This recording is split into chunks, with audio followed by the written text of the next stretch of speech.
Good afternoon, Molly, Eve, and Kyla. Thank you for your continued participation in this mediation.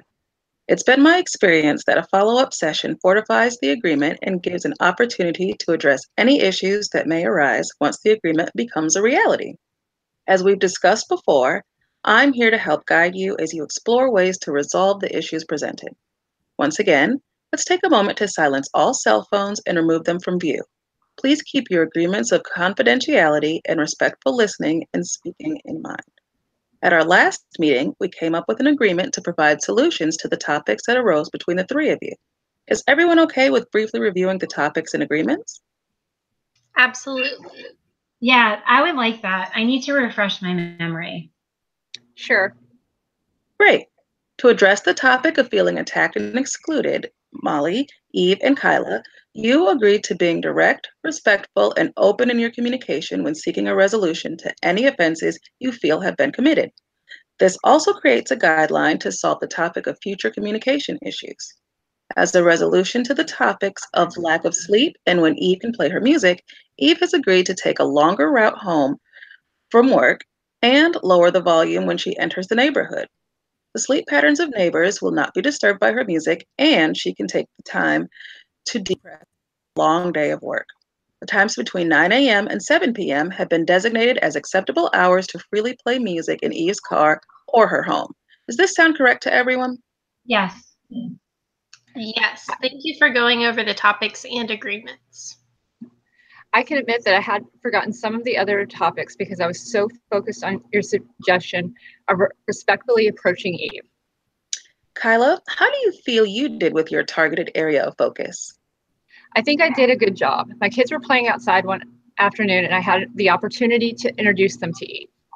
They're so cute. I was playing my music early one afternoon and I caught a glimpse of them dancing along outside. Was that the day that we all had a snack on my porch? That was a ton of fun. Yep.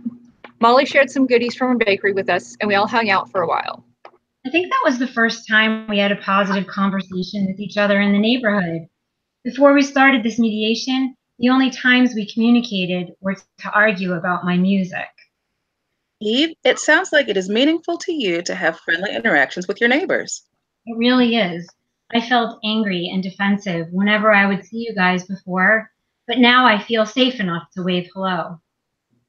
Even though I still don't care for Eve's music, I realized it is important to recognize her as a valuable member of our little community. It seems like all of you have grown to respect each other a bit more during this process. Eve, how successful has the agreement been in addressing your need to decompress after work? It's worked pretty well. I've started taking the long way home, like Molly suggested. The new route gives me more time to listen to my music as loudly as I want, and now by the time I get home, I feel much more relaxed. I have to be honest. At first, the plan seemed awesome, but after a few nights of driving the long way, I found myself at the gas station sooner in the week than I normally am, and I was pissed. But when I got home, Kyla's girls were outside, and I realized that a few more dollars a month is really worth living comfortably with neighbors. Molly, I have a great sound system in my house. If you have music that you're into, I would love to hear it. I'm always looking to add to my collection.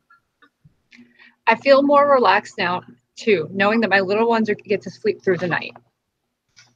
Molly, Eve, and Kyla, I really appreciate your willingness to participate in mediation. How are you feeling about the work you have done in each of our meetings? I can admit I was unconvinced about this whole mediation thing. I wasn't sure it would help at all, but I'm surprised we were able to work things out without killing each other.